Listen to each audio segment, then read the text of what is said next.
Hello and welcome. My name's Rain, this is my craft channel, and hopefully you're still you. This week we're back again with another box frame diorama, and this one is themed around a fantasy mine.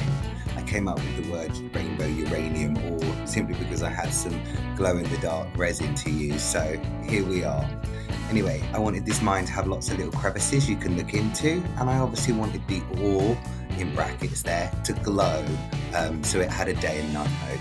Anyway, let's get into it. As you can see, I've started by putting the lights in and also 3 different levels there for the different mines. Now I had this bit of track which I actually picked up at a car boot for about 50p with some other little bits and bobs. But yeah, so I wanted to use this track, so I was just laying it out there, trying to figure out how far it was going to come out, how far I'd need that bottom layer to be. So I've gone ahead and put in the little mine entrance there, which was simply built out of wood. I will later change that side bit there. As you can see, I felt it was too neat, so I staggered them down. But for now, it will do as a placement. And I just went ahead and carried on placing those lights where I knew I'd want them eventually, and then just tied them all down with a bit of brown tape. I've gone in and created some cardboard borders here, so it's creating those little caves and encasing the lights that I want. And as you can see, it's all set, and I've tied it all in with a bit more brown tape, building up those caves simply with cardboard and brown tape, and just getting the shapes that I wanted. The little stairway there at the bottom as well, just to add a bit more depth. Now all I've done here is go in with some wet tissue paper. Paper mache is not my favourite form of building models, but it was the best way of creating a rock-like structure here. And just build this up however you want until you think that you've got the kind of look and feel that you were going for. So, the rainbow uranium ore. I simply just used some resin with some UV powder, and I had a resin mat that I put it into, and that's how I created the little hexagons, so because I knew I needed a lot of them. Now here I've created some, I've used some wall filler with some black powder paint just to create a nice black filler for the rock, and I'm just going in haphazardly by the looks of it, just slapping it in there, getting it into all those crevices, making sure that that touches all the different parts of the inside of those caves. Now I was concerned about the weight of this wall filler, but if I'm honest with you, it dries relatively light, and yeah, it worked quite well. Now back to that uranium ore. Here it is all in its different classes, and I'm literally just going to go in, squeezing this into the mixture that we've already created there. Now I debated whether or not I should mix these all together and have them all scattered over so there was lots of different colours, but I figured that if I kept the colours separate, each individual little window would have something different going on, or at least a different colour and vibe going on. And not only that, I think if uranium rainbow ore was such a thing, it would probably be found in this form and manner.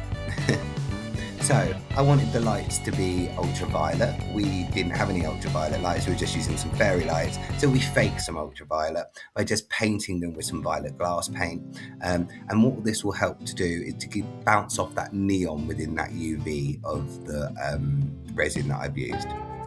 Right, we're going straight in now with painting that bottom track a brown. A lot of this will be covered, but we do need a base paint down, so that's what I'm doing here.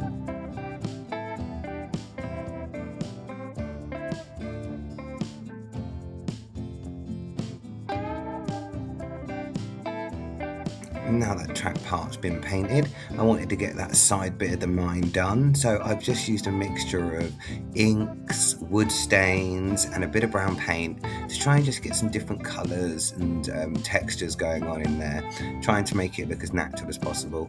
You might notice now that I've layered the side part of that mine to give it more of a natural look rather than a flush look which I had before.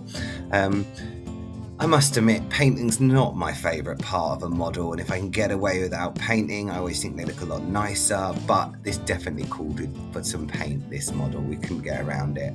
And here we are with the grey. Now, I was just going in with a lighter grey. I know that as I was going to go forward with this project, I was going to darken those rocks by different means of different darker greys and some black powder a bit later on. So I wanted to start off with a base colour that was pretty light, and just making sure you're getting in all those crevices and covering up all those little parts that you want to make sure look like rock and a rock face. There we are, almost done. Bit better now. I've already added some more darker greys and just really highlighting those different parts of what was the paper mache to bring out that rock look. Now on the bottom part I've covered with glue here where the track's going to go, and I'm just laying down some of that fake cork that I've got that acts like a dirt for the track to sit upon.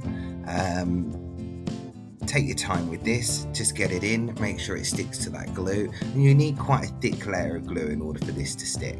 There you go, you can see all in place, and I think it's pretty much dry.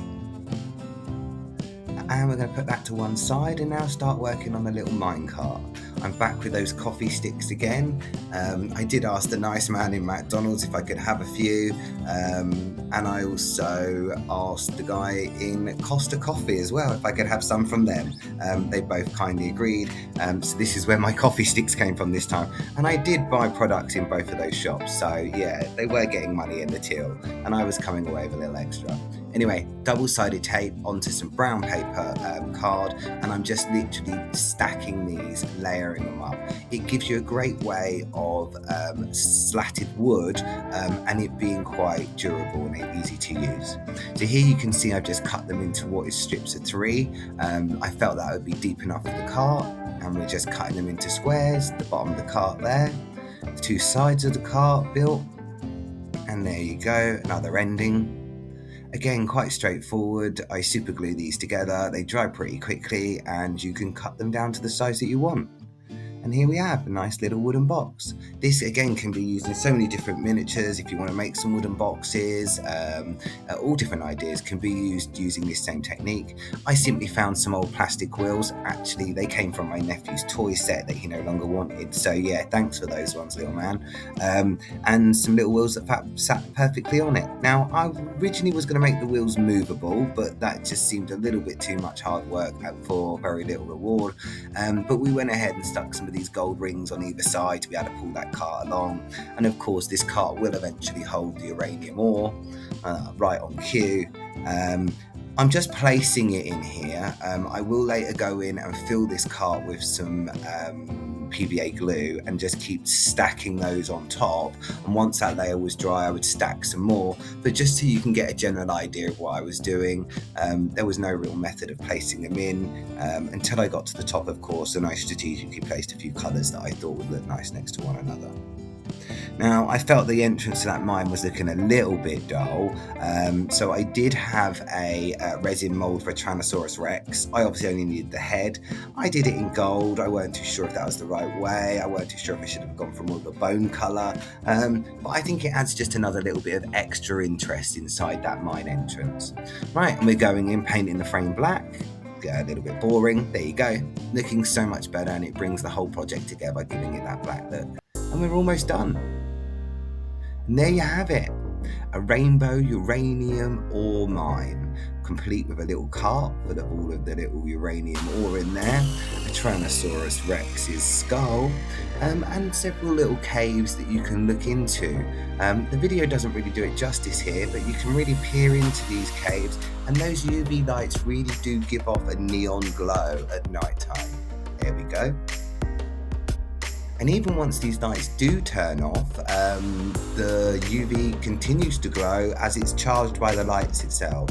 So even when the purple lights are taken away, this project still glows in the dark. I forgot to say earlier on, but I did go in and add some little grass tuffets around the train track just to make that bottom of it look a little bit more realistic during the day. Now, if you've made it this far in the video, I'd really appreciate it if you could give me one of those thumbs up, and hopefully subscribe to the channel so you can see what concoctions my graph gremlins cook up for next week. Once again, I have been Rain, you have been fabulous, and I hope to catch you again soon. Bye bye.